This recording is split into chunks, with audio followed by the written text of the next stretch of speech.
Let's talk just a little bit about what's happening in the stop loss and the captive space today. And everyone is hearing about these buzzwords. More groups that are middle market and lower middle market today are self-funded than ever before. I saw some data over the past 10 years where the amount of groups self-funded has actually stayed the same, but it's been more middle market groups have gone self-funded or to a partially self-funded program.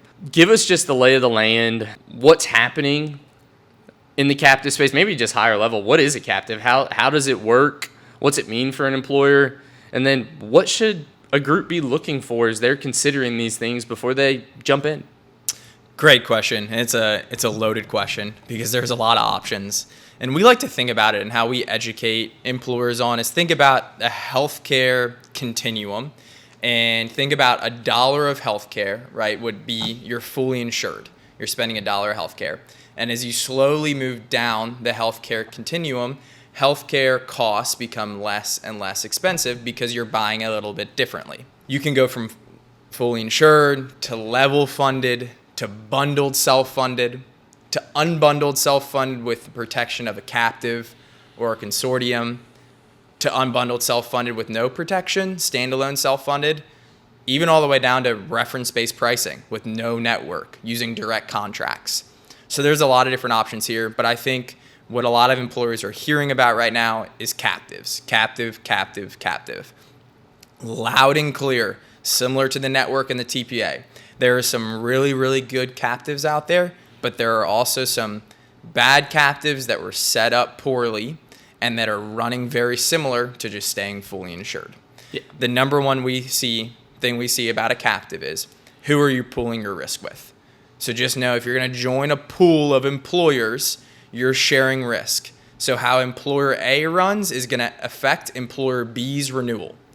So you better make sure if you're going to spend the money, there's an upfront cost to join a captive, and you're going to spend the time, right, to join, because we all know it takes hours of a leadership's time to join a captive, that you are being put in a pool with groups who are doing similar cost containment measures as you. Yeah, and I think what we've seen when talking with potential clients or even sometimes clients is that they don't know really what they even signed up for. And they really don't know what they've engaged with.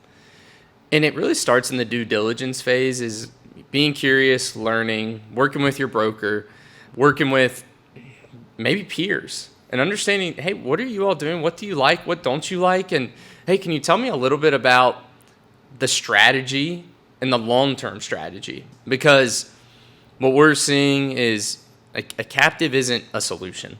What is a solution is working with like-minded employers to manage risk, manage claims. That's what we're seeing with pooled risk programs where they're having success. And it's not always a captive. There's programs out there that we're huge fans of that aren't the captive structure. They still allow for risk pooling in the consortium space, but even to that point, there's different types. Nothing's a one-size-fits-all, and we're believers in that, but there are programs out there that employers can access that will match what they're looking to accomplish. This space is changing rapidly, and if you manage an employer healthcare program, it's one of the biggest impacts you can have if you're a CFO or in an HR seat.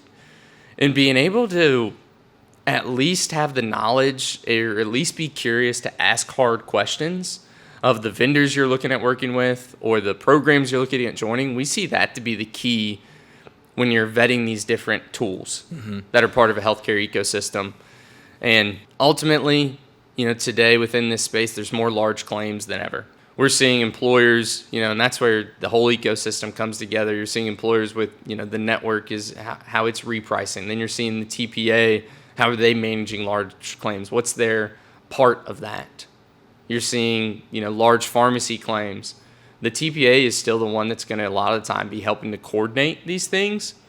But ultimately, when you're buying that stop loss, understanding that's what's going to protect you when you have the $1 million claim. It's what's going to protect you when you have the ongoing high-cost drugs. So knowing if you're going to pool that in a captive or a consortium and have that stop loss coverage, understanding what your peers are doing as well to help mitigate some of that cost is key. And when you think about how your dollars are broken up, think about them in two buckets: your fixed costs and your claims costs. Your fixed costs go to pay these partners in your ecosystem, the captive, the TPA, the network. And then your claims costs go to pay your employees' claims. When you're pooling risk with a bunch of other employers, your goal is to keep your fixed costs as low as possible.